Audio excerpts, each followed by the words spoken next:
This is Colin O'Keefe of LXBN TV as part of our ongoing coverage of Legal Tech New York 2012 and looking ahead to the conference next week. I'm speaking with Yoeli Barag, president at e-Stet, a global provider of electronic litigation support services. Yoeli, starting off, what are the pain points that you're seeing in the e-discovery process? I think the pain points are many. Technology is certainly moving forward. Many software providers have come out with some very interesting tools that are allowing lawyers to become more interactive with the legal technology process. I'm finding that with the movement towards the increased use of technology, there are a large number of technology platforms now on the market, which has led to some confusion as to what the best mode to go through is.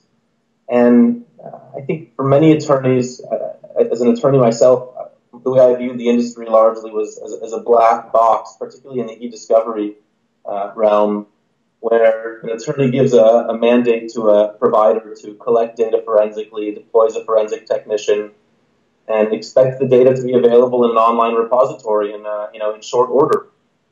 I think the process between dispatch of forensic technician to the moment where reviewers are granted access to a database is largely a black box, is largely sort of a nebulous concept where no one really knows what's going on. And those are pain points that I've been hearing from my clients.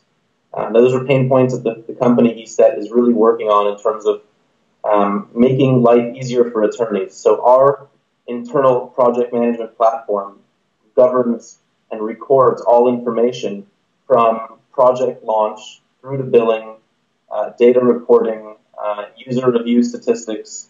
Everything is combined in one. And we do that across platforms. Everything is simplified into one user interface.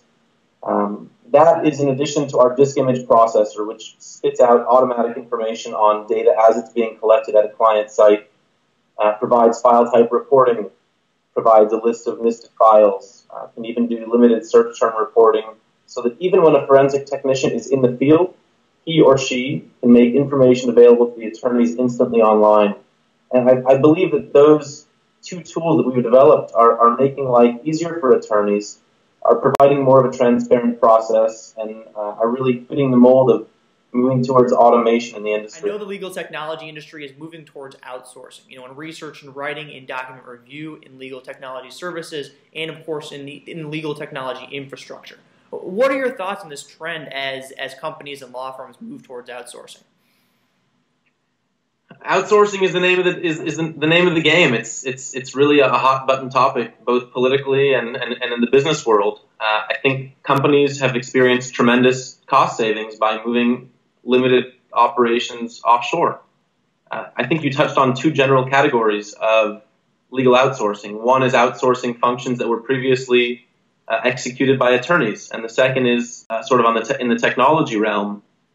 With respect to attorneys, we have worked on a variety of cases where attorneys reside either in India or the Philippines, and those have been done, I think, relatively effectively, given the obvious language constraints and the obvious supervision constraints.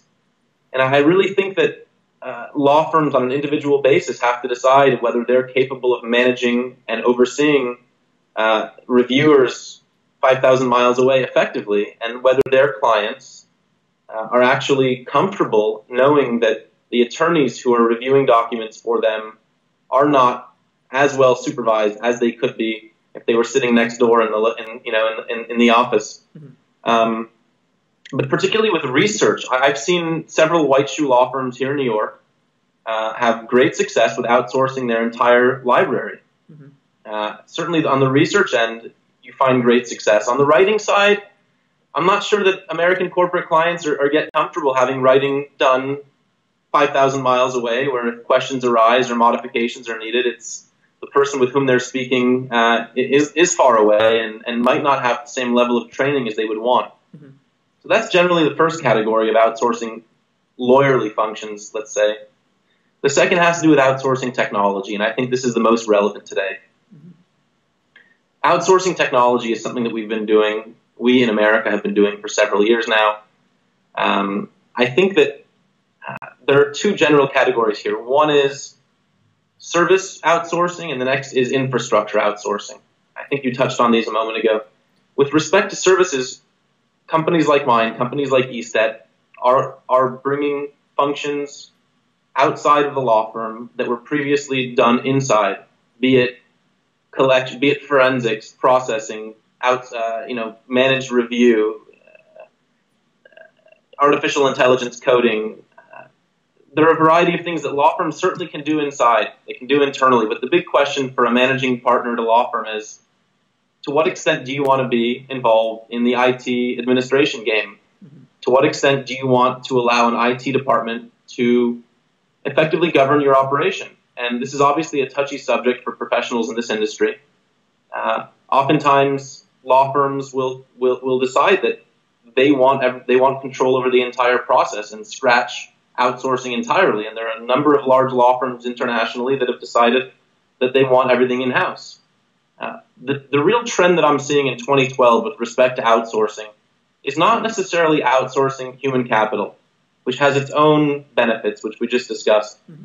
But really, I'm seeing law firms outsourcing IT infrastructure and software license management to companies such as e-Stet, where we take an entire legal technology infrastructure from hardware, processing capability, SQL servers, file share servers, etc., even email systems, and we bring it into our cloud. Mm-hmm. And our clients are able to view their data and access their data in our cloud. Mm-hmm. And I think this is especially important for anybody in an IT department, because the risks associated with housing your own data, housing your own technology infrastructure, both hardware and software, are great. And when a law firm asks itself who it is and asks sort of the existential question of who am I, they have to give a good answer as to whether they want to be in the information technology industry. Mm-hmm. Because historically, lawyers have shied away from that field. And, I think it's on a case-by-case basis, but certainly outsourcing is increasing in function. Mm-hmm. And, you touched on outsourcing, you've run through that, but, what other trends, are you seeing in legal technology for 2012? What else do you anticipate going on this new year? I think transparency is where we have to start going. I mentioned in your first question that e-discovery is largely a black box for many attorneys. They send you out, collect data, the forensic technician brings it back to the office, start processing it, and before you know it, poof, it's available in a review platform. But what happens from A to Z? What happens from the moment that our forensic technicians knock on a client's door to the moment the data is actually available? There are many steps involved, and I think attorneys should be involved in those steps. If not just from a curiosity standpoint, then from a defensibility standpoint. It's very important to document everything. Our internal project management portal live tracks and records every step in the process. And we allow our attorneys access into our database to review exactly what we're doing on a day-to-day basis, on an up-to-the-minute basis, how much data was collected, which custodians were collected from, what is a expected invoice. We can predict invoices and provide estimates on the fly. What are reviewer statistics, data file types, file size reports that are available instantly. And so I think transparency is very important, really as a question of defensibility. And that brings me into something I'm seeing increasingly in 2012, which is predictive coding. Mm-hmm. It's really another one of these hot button issues. Where are we going with artificial intelligence? What is defensible? What is the bench going to accept? What are our clients going to accept? And I think that as lawyers become more and more comfortable with technology, now I mentioned earlier attorneys historically have not been comfortable with technology, but I think that's changing very rapidly. And the Legal Tech Conference is really a demonstration of that. As lawyers become more and more comfortable with technology, I think they're going to demand more transparency, not just in the process and in the steps taken to ensure defensibility, but in pricing and in the selection of vendors and in the selection of software.